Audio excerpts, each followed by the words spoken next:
Cuando Hitler se convirtió en dictador de Alemania, aplicó lo que había escrito en su libro Mein Kampf, Mi lucha.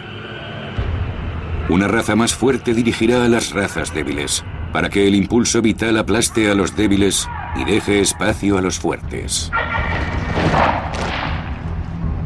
¿Cómo consiguió Hitler hacerse con el poder y convertirse en el líder supremo, el Führer?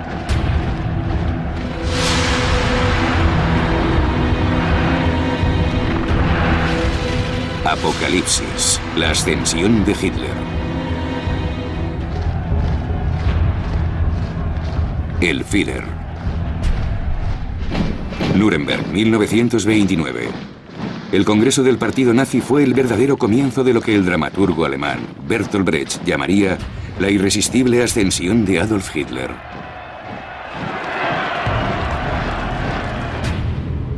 La devastadora y nueva crisis económica originada en Estados Unidos había causado estragos en todo el mundo, especialmente en Alemania.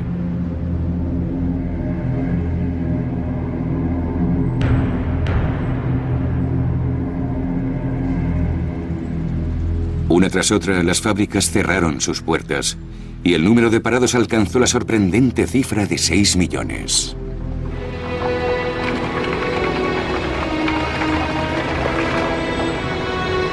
Desesperados, muchos alemanes recurrieron a los nazis o a los comunistas, que también tenían sus fuerzas paramilitares y vestían uniforme.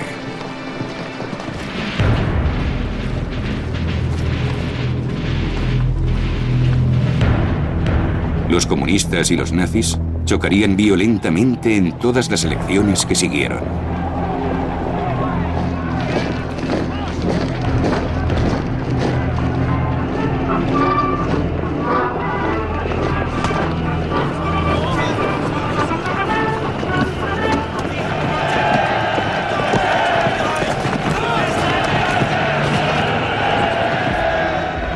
Hitler provocó desórdenes, mientras que al mismo tiempo afirmaba ser el único hombre capaz de detenerlos. Esta táctica de chantaje resultó ser eficaz. Hitler captó para su causa a los propietarios de pequeñas empresas y a propietarios de viviendas, y denunció la amenaza de la peste roja, los marxistas igualitarios. El resultado fue asombroso. Hitler se convirtió en el líder del segundo partido político del país, después de los socialdemócratas. Sin embargo, las clases altas, que despreciaban a Hitler, no estaban excesivamente preocupados. Stefan Zweig escribió: para ellos el poder siempre ha estado en los varones, los príncipes y en aquellos que tienen una educación universitaria. Nada ciega tanto a los intelectuales alemanes como el orgullo de su cultura.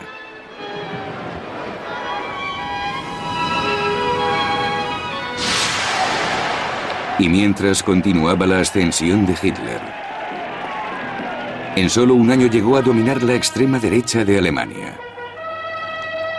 Las asociaciones de veteranos, como los Cascos de Acero, con 500.000 de miembros, tendría que obedecer sus órdenes.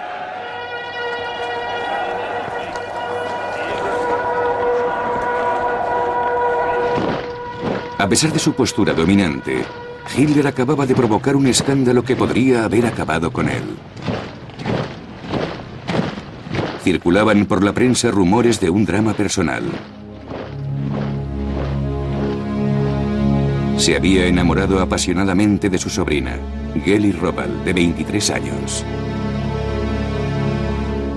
La amaba de forma irracional y posesiva. La joven se suicidó. Vivía con él en su apartamento de Múnich. Confió a una amiga: mi tío es un monstruo. Nadie puede imaginar las cosas que me exige. Quería abandonarle, pero ahora estaba muerta. Se lanzó una campaña de prensa contra él, acusándolo de perversión sexual e incluso de haber asesinado a Geli. Muy deprimido, Hitler amenazaba también con suicidarse. La gente que le rodeaba, preocupada, decidió actuar. Su fotógrafo, Heinrich Hoffmann, le presentó a una de sus secretarias. Se parecía a Geli. Se llamaba Eva Braun. Era una mujer de mundo. Encajaba a la perfección. Estaba fascinada por la popularidad del líder del partido nazi. Hitler la convirtió en su nueva amante en la sombra. Se declaraba soltero y casado con Alemania para ganarse la simpatía de las votantes. A su lado, Hitler recuperó su combatividad como animal político en un momento en que se acercaba el fin del mandato del presidente de Alemania, Hindenburg. Hitler era uno de los candidatos a sucederle en 1932. Casi 10 años después de su intento de golpe y encarcelamiento, Hitler estaba a punto de convertirse en el siguiente presidente de Alemania. Los alemanes fueron sometidos a una intensa campaña de carteles. El jefe de propaganda nazi, Joseph Goebbels, diseñó una ultramoderna campaña electoral utilizando aviones, una primicia en Europa. Le proporcionó el mayor avión comercial de la época el director de las aerolíneas Lufthansa, que no perdió la oportunidad de hacer publicidad gratuita.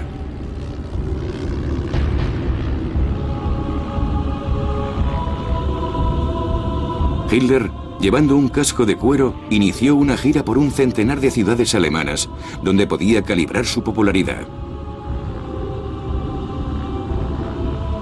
Su piloto, Hans Bauer, recordaba: volamos con todo tipo de clima, incluso con tormentas. Cancelar un viaje estaba fuera de toda consideración. La gente acabó por perder el miedo a volar. La conclusión de Hans Bauer fue: Hitler contribuyó a la expansión del tráfico aéreo. Goebbels inventó el lema «El Führer sobre Alemania». Forjó el mito de Hitler como salvador supremo durante esas elecciones aéreas, cuidadosamente filmadas y proyectadas luego por todo el país.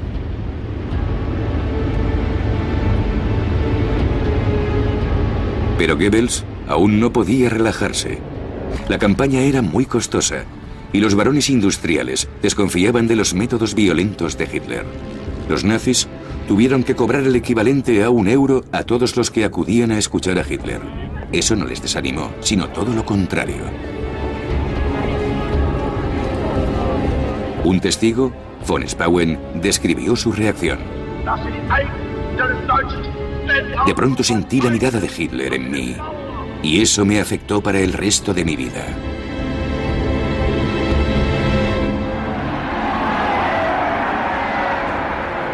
Una semana antes de las elecciones presidenciales, Hitler reunió a 100.000 berlineses hartos de los partidos tradicionales, que parecían incapaces de hacer frente a la crisis.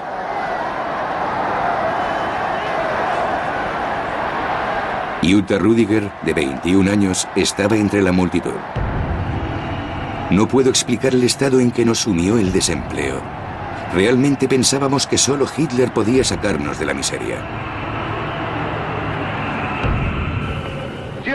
Nadie habla de las decenas de miles de personas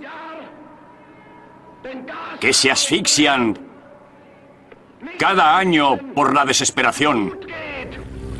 Con su discurso pseudo-socialista, Hitler se convirtió en un importante candidato a la presidencia. La prensa pasó un día junto a él. La derecha consideraba a Hitler como el prototipo del aventurero político. Los insultos de la izquierda eran más personales. Decían que Hitler era homosexual, un embustero medio loco, un charlatán, un falso tipo duro con una falsa piel de rinoceronte.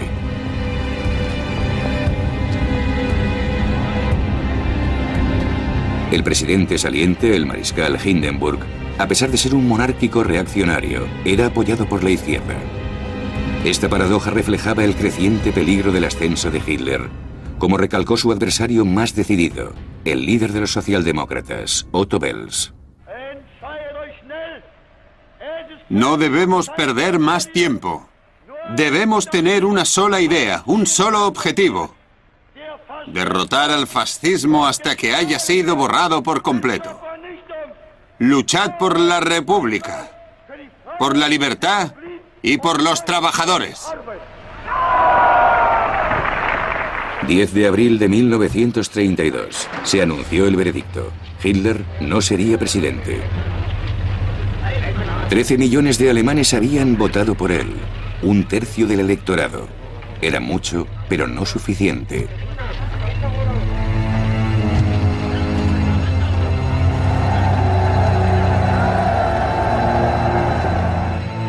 Hindenburg, reelegido gracias a los socialdemócratas, quería librarse de su dependencia de ellos. Y Hitler, continuando con su irresistible ascenso, empezó a hacer campaña nuevamente. Como daba 5 discursos al día, su entorno se estaba recuperando. Uno de sus íntimos contaba: teníamos los mismos segundos que tiene un boxeador para reponerse entre asaltos. Pero Hitler se nutría de las multitudes. Se dejaba llevar por su propia virulencia. Nuestros oponentes piensan que somos, y yo en particular, personas intolerantes e insoportables. Nos critican por negarnos a cooperar con los otros partidos. Pues bien, esa gente tiene razón, somos intolerantes. Mi objetivo es suprimir todos los partidos. Para Hitler, el primer partido a eliminar de la campaña electoral de 1932 era el Partido Comunista. Se encomendó esa tarea a las tropas de asalto. Por entonces eran 400.000. Se autofinanciaban y se pagaban los uniformes y el equipo. Uno de ellos, Wolf Teubert, trabajaba en una tienda de manjares de Hamburgo. Estaba dispuesto a incorporarse a su unidad motorizada en cuanto lo llamaban. Decía: yo solo tenía un pensamiento, dar mi vida por Alemania. La humillación del Tratado de Versalles me convirtió en un apasionado defensor de Hitler.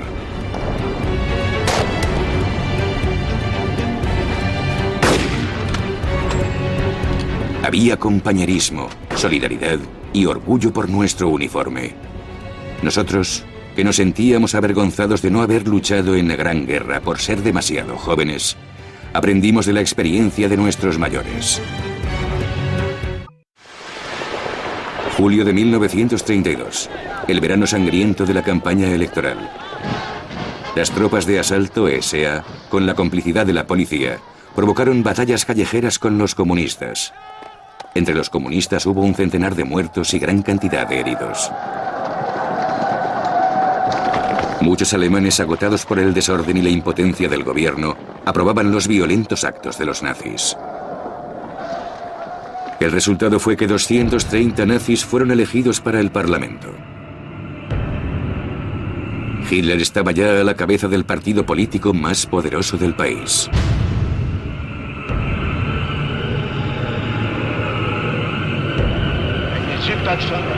El poder estaba a su alcance por primera vez.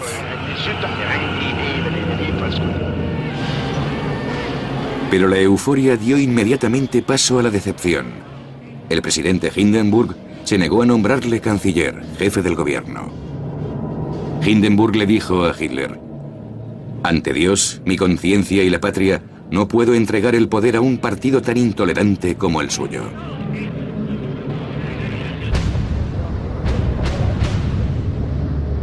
Sin embargo, Hindenburg le ofreció un puesto en el gobierno. Pero Hitler no se consideraba un político común que deseara una posición ministerial.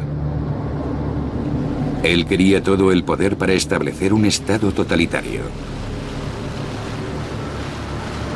En pocas semanas, Goebbels, el jefe del vasto grupo parlamentario nazi, logró paralizar el procedimiento democrático. No habría mayoría. Goebbels anunció entonces: es hora de disolver esta asamblea que ya no refleja la voluntad del pueblo.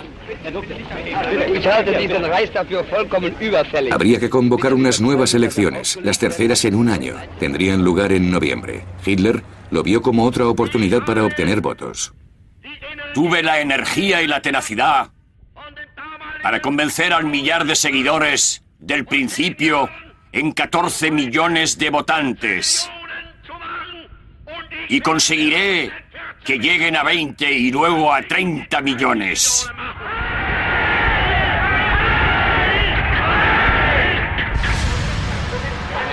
Los resultados de las elecciones fueron una amarga decepción para Hitler. Rodeado de su guardia personal, las SS, meditaba sobre su fracaso. Había perdido 2 millones de electores. Goebbels dijo: hemos sufrido un revés. Hitler se negó a entrar en el gobierno y los votantes no han entendido por qué. Con amargura, Goebbels leyó los informes de la prensa extranjera. El London Daily Herald escribió: el hitlerismo está muerto como fuerza política. El diario francés Le Populaire, editado por el eminente socialista Léon Blum, publicó en su titular un artículo: el fin de Hitler. Pero no lo era. 3 meses más tarde, Hindenburg, ante la imposibilidad de tener la mayoría, nombró finalmente a Hitler canciller de Alemania.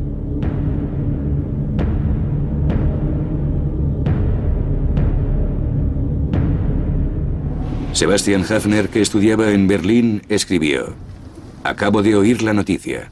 Estoy paralizado por el terror. Por un instante he olido físicamente la sangre y el barro. Veo algo peligroso, como la gran y sucia pata de un animal depredador afilando sus garras en mi rostro. Para lograr su fin, el lobo se disfrazó de cordero. Hitler tranquilizó a Hindenburg, pidiéndole solamente 2 carteras ministeriales para los nazis. El ministro del Interior sería un policía de Múnich llamado Wilhelm Frick. También tenía a Hermann Göring a su lado para controlar a la policía. 2 posiciones clave. Hitler avanzaba por medio de subterfugios. Su objetivo era demostrar que los cargos ministeriales más importantes habían sido para un conservador, Franz von Papen, ex canciller, y para el hombre fuerte de la extrema derecha, Alfred Jugenberg, ministro de Economía y Agricultura, un político agresivo, autoritario y de línea dura.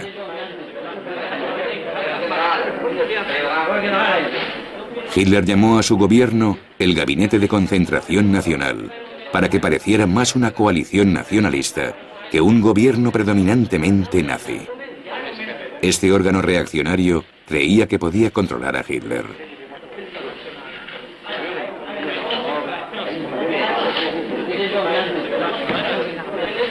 Von Papen cometió un error que le costaría caro al decir a Jugenberg: Hitler es nuestro hombre.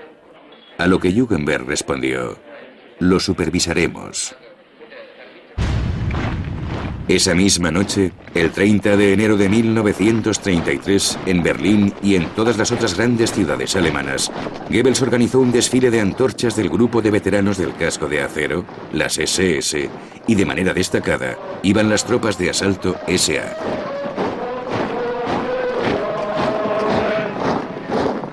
Goebbels declaró que en el desfile habían participado 1 millón de personas. Pero el agregado militar británico estimó que fueron menos de 15.000, que Goebbels les hizo dar vueltas durante horas. Pasaron bajo las ventanas del anciano presidente Hindenburg, que por entonces tenía 85 años, y creyéndose en el Verdún de 1916 dijo a su ayudante: nuestros hombres desfilan bien, han tomado muchos prisioneros. Hitler, en la Cancillería, recibía un fervoroso homenaje.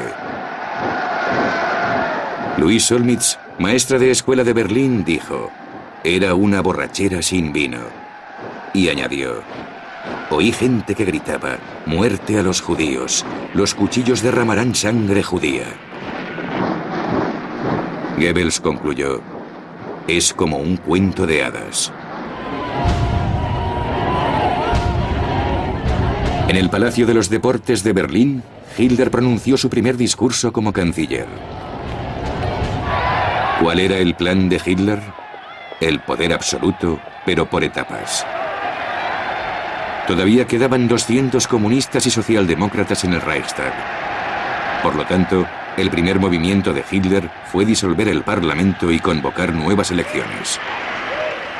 Su discurso, transmitido por radio, fue un llamamiento a todos los votantes, incluso a los de izquierdas. Estoy convencido de que está llegando el momento en que esos millones de personas que nos condenan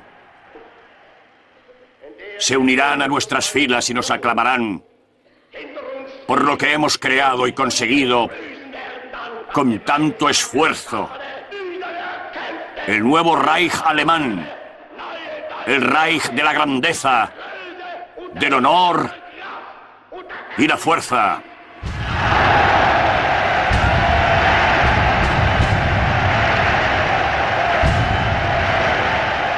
Con este discurso relativamente conciliador, Hitler continuó avanzando llevando una máscara. Sin embargo, Goebbels quería aclarar las cosas volviendo a los fundamentos, el antisemitismo y la violencia de las bases votantes nazis.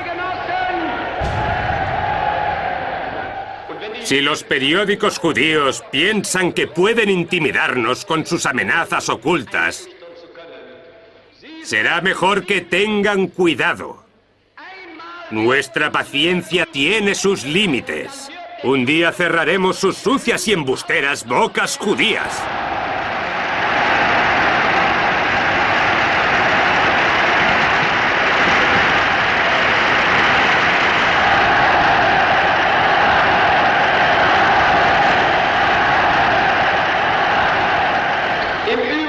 Miembros del partido y de las SA, no se preocupen. El fin del terror rojo está más cerca de lo que piensan. Comunistas, vamos a daros la peor paliza que hayáis recibido jamás.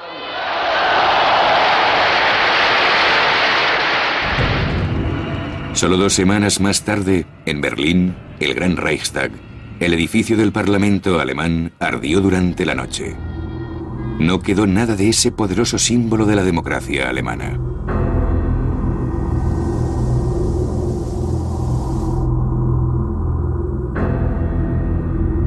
La investigación llevada a cabo por la policía de Göring incriminó a un comunista holandés de 24 años llamado Marinus van der Lubbe, sospechoso de una amplia carrera de atentados. Rápidamente se le declaró culpable y fue guillotinado. ¿Quién se beneficiaría de ese crimen? Los nazis. Hitler y Göring exageraron el fantasma de un complot rojo.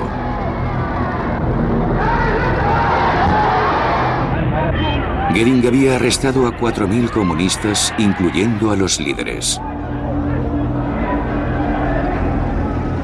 Pero el Partido Comunista no estaba prohibido todavía. Hitler deseaba mantener la apariencia de legalidad en las elecciones legislativas, mediante las cuales esperaba consolidar su poder.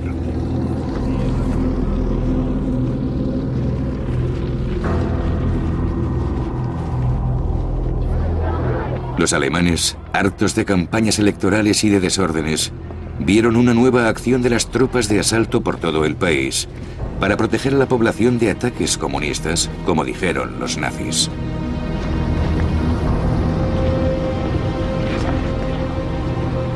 Las tropas de asalto ya armadas tenían la condición de agentes auxiliares de la policía.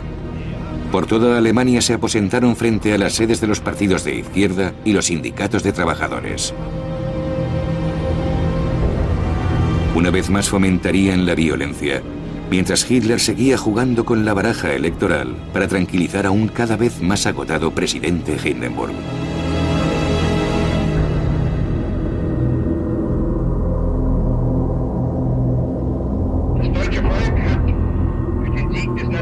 Göring, en su sillón de estilo gótico, con su daga en las manos, daba su versión manipulada de los resultados electorales.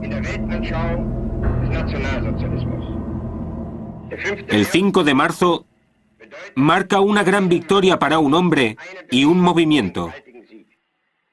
El ganador es Adolf Hitler. El movimiento es el nacionalsocialismo. Y ambos forman uno solo con el pueblo y el Reich alemán. En realidad, Hitler y su coalición apenas habían rozado la mayoría.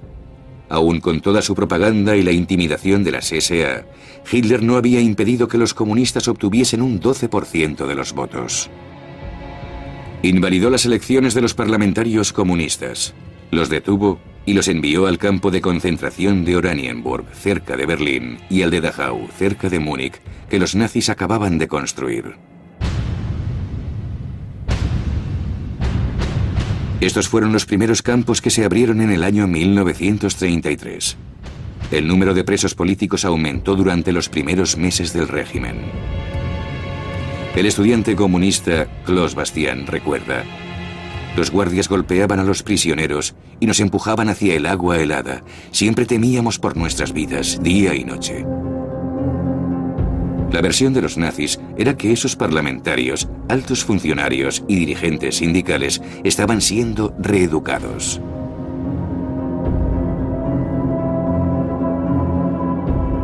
La sombra funesta de la dictadura se extendía sobre Alemania.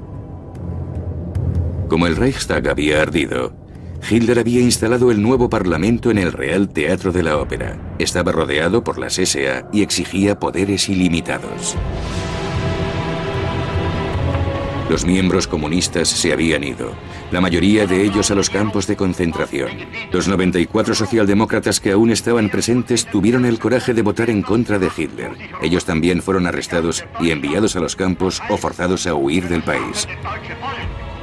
441 miembros, desde la extrema derecha al centro católico, oyeron hablar a Hitler, un discurso incoherente que pretendía reforzar las ilusiones del pueblo. Como siempre, prometió el paraíso, el fin del desempleo, ayuda a los campesinos, respeto por la ley y, sobre todo, paz. El conjunto de votos de su propio grupo le garantizó plenos poderes durante 4 años.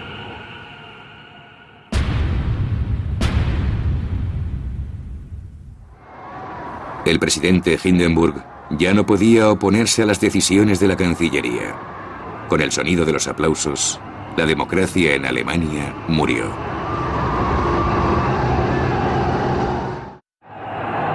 El hecho de que Hitler, cuyo poder se basaba en el antisemitismo, liderara uno de los países más avanzados del mundo industrializado, se percibió como una amenaza.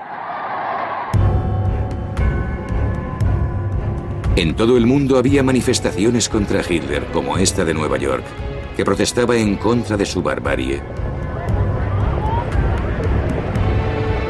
su oscurantismo y su antisemitismo. Todos pedían un boicot mundial para los productos alemanes. Para disuadirlos, Hitler ordenó un boicot de 1 día de duración para las tiendas propiedad de los judíos de Alemania, que se entendió como una advertencia.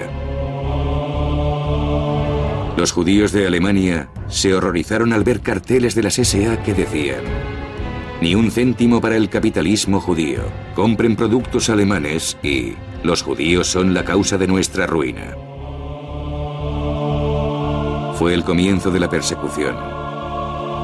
Edwin Landau, propietario de un gran almacén del este de Prusia, escribió antes de emigrar a Palestina con su familia: todo cambió por completo en el espacio de unas pocas horas. El país y el pueblo a quienes había querido y respetado hasta entonces se habían convertido de repente en mis enemigos. Yo ya no era alemán, o ya no tenía derecho a ser alemán. Me sentía avergonzado de haber pertenecido a esa nación. Me sentía avergonzado por haber depositado mi confianza en muchas personas que entonces se habían quitado las máscaras para revelarse como mis enemigos.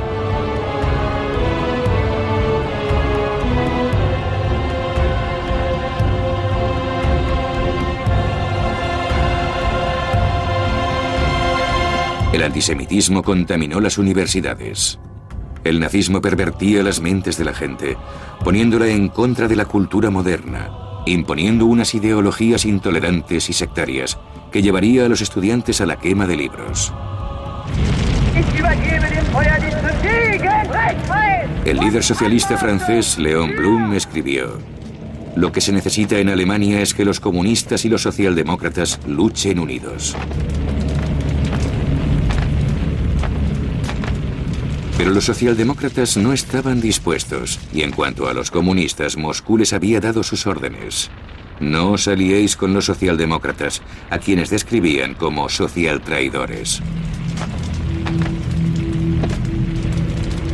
Las órdenes suicidas de Stalin fueron un regalo para Hitler.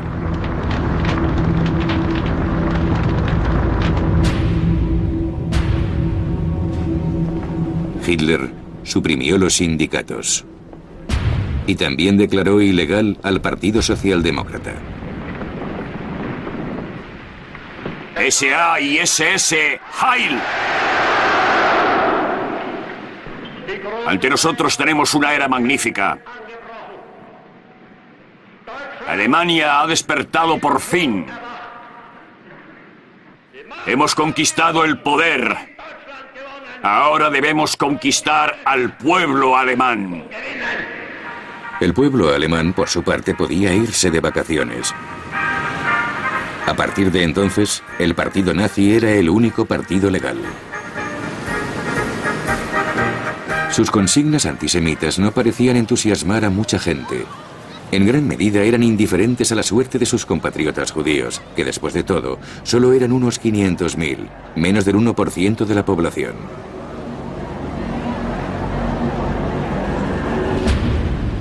La mitad de los judíos alemanes lograron emigrar. Gerda Blackman recuerda: pudimos embarcar a condición de renunciar a todo lo que teníamos.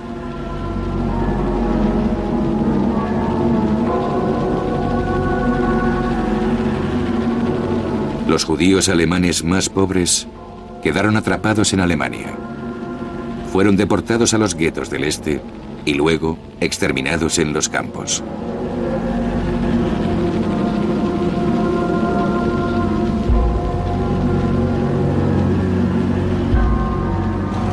Los opositores al régimen huían si podían a cualquier lugar que fuera posible, especialmente a Francia, donde más tarde, ocupada por los alemanes durante la guerra, serían entregados a los nazis.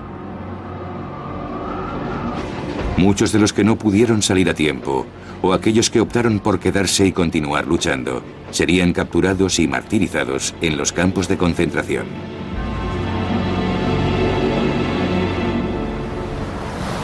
La mayoría de alemanes aceptaban el régimen totalitario.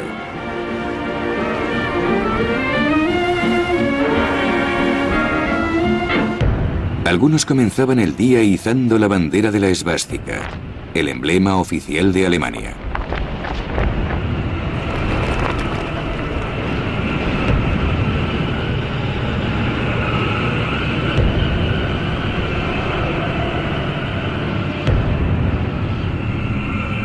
Los otros, ahora que Hitler había amordazado a la prensa, solo leían periódicos nazis.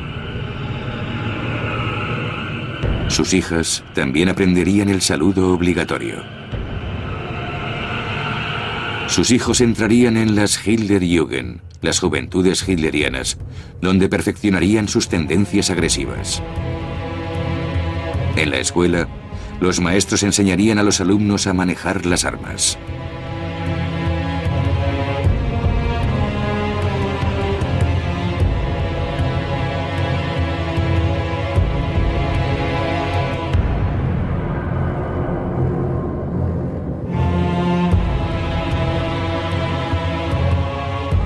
Los profesores tendrían que acatar las órdenes, porque los nazis daban ejemplos en clase de matemáticas tales como: ¿cuánto cuesta un alumno?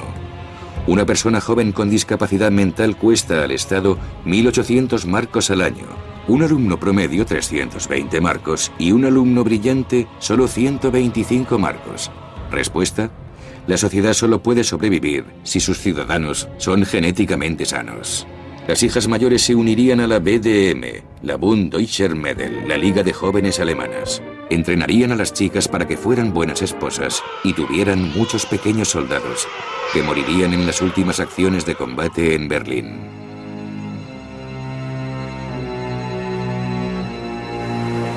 Sin embargo, los alemanes no eran conscientes de todo eso en el verano de 1933. Hitler no era aún el indiscutible líder supremo. Para lograrlo, debía continuar con su propaganda.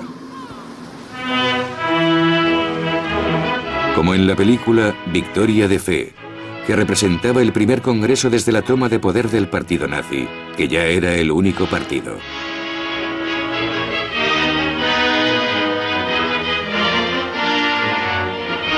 Hitler era bien servido por el talento de la joven directora Leni Riefenstahl, que le llamó la atención por su energía y belleza.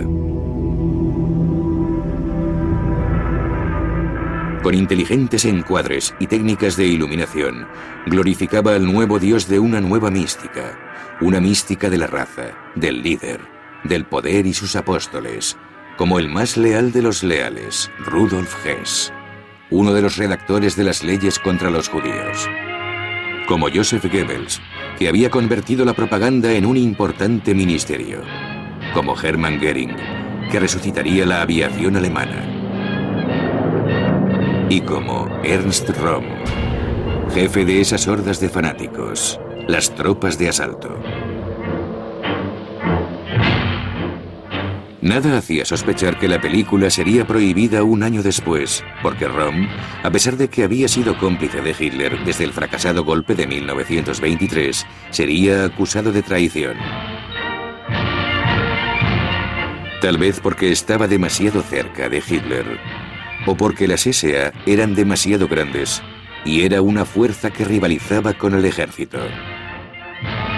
Para obtener el apoyo del ejército, Hitler le encargó la eliminación de Röhm.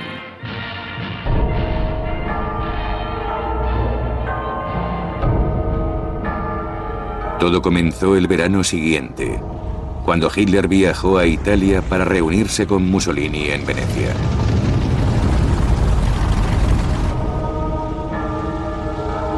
Hitler quedó impresionado por su homólogo, su modelo a seguir. Buscaba la aprobación de Mussolini para su plan de anexionarse con Austria. Mussolini se la negó. No quería que los alemanes se acercaran a sus fronteras. No le gustó Hitler y dijo: «Me recuerda a un monje charlatán».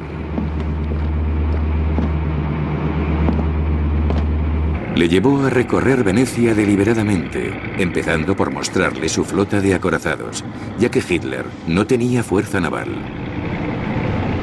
Hitler regresó a Berlín mortificado.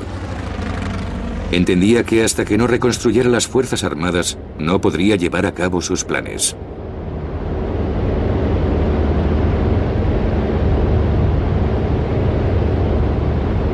Hitler presenció las maniobras del Reichswehr, el ejército alemán, reducido por el Tratado de Versalles a 100.000 hombres, pocos en número pero muy bien entrenados.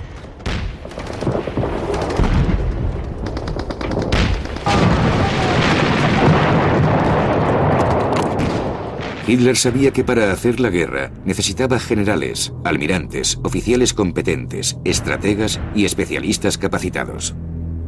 Siempre había prometido que liberaría al ejército de la opresión del Tratado de Versalles y que restauraría sus tropas y su arsenal armamentístico. Pero los generales querían más, en particular deshacerse de Röhm y sus tropas de asalto, que estaban en condiciones de sustituir al ejército.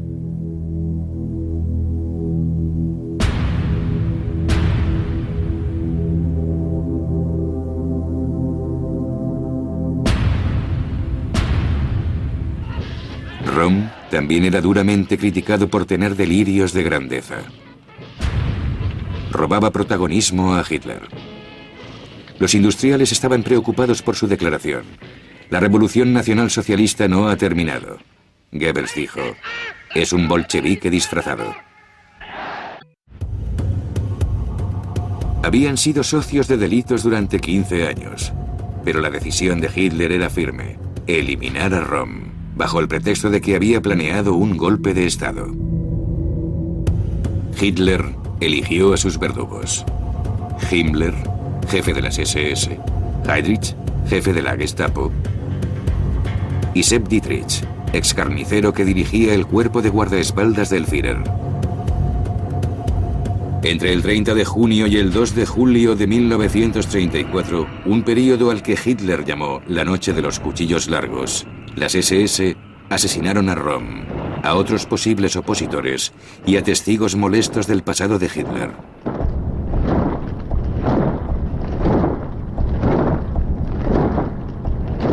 Con la desaparición de Röhm, las tropas de asalto perdieron toda su influencia y se utilizaron exclusivamente para mantener el orden. El ejército estaba satisfecho y también los varones de la industria, y Sepp Dietrich fue promovido a general de las SS. Cuando Leni Riefenstahl dirigió su siguiente película, El triunfo de la voluntad, en el Congreso del Partido Nazi de 1934, solo se veía en el negro uniforme de las SS desfilando detrás de Himmler. Hitler estaba solo en la cúspide de la pirámide.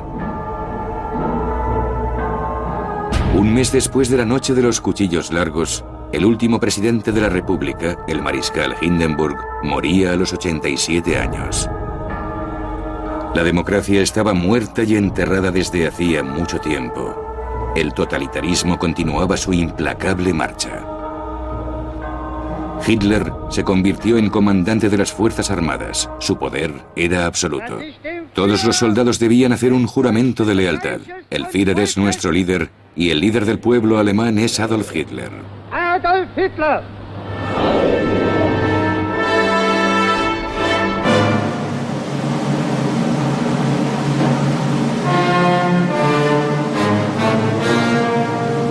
Hitler volvió a asistir al Festival de Bayreuth para disfrutar de la música de Wagner, su compositor favorito.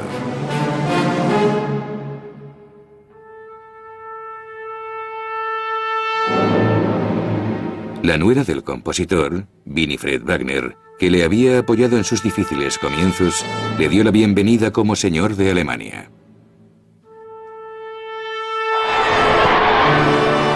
Hitler miraba hacia atrás y veía lo lejos que había llegado. Había logrado el sueño de su juventud, encarnar a Rienzi, su héroe wagneriano favorito, que se sacrificaba por su amado pueblo.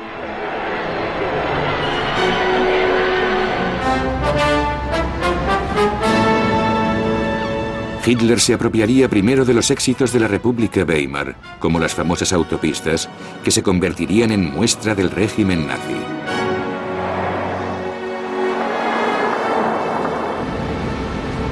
Luego, Hitler atacaría aprobando las leyes raciales de Nuremberg.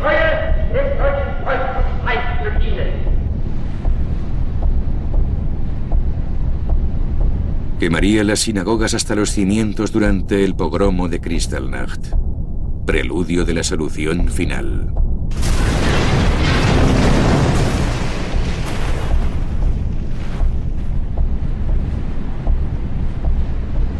Violaría el Tratado de Versalles, reocupando las zonas desmilitarizadas en 1919. La debilidad mostrada por la falta de reacción de Francia e Inglaterra llevarían a Mussolini a acercarse a Hitler, lo que permitiría a este la anexión de Austria, un paso en lo que él llamaba sumisión, la integración de todos los pueblos de habla alemana en una Alemania más grande. Intervendría en la sangrienta Guerra Civil Española, enviando sus bombarderos para aniquilar a la población de Guernica,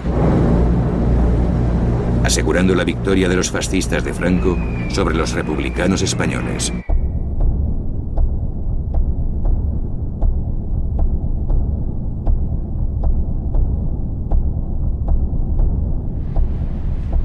Soñaba con un gran ejército, como Napoleón, que lo condujera a Moscú. Al mismo tiempo, proclamaba su deseo de paz. Queremos ser un único Reich unificado. Y para ello debéis preparaos. Queremos que el pueblo sea obediente y ustedes mismos deben lograr ese objetivo. Queremos que la gente sea pacífica y también valiente.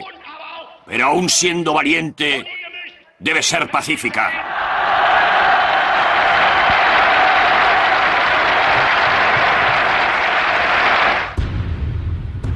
Cuando Alemania estuvo dispuesta, Hitler, obstinado y feroz, la arrastró, junto con el resto del mundo, a una larga noche, poblada por los fantasmas de más de 50 millones de muertos.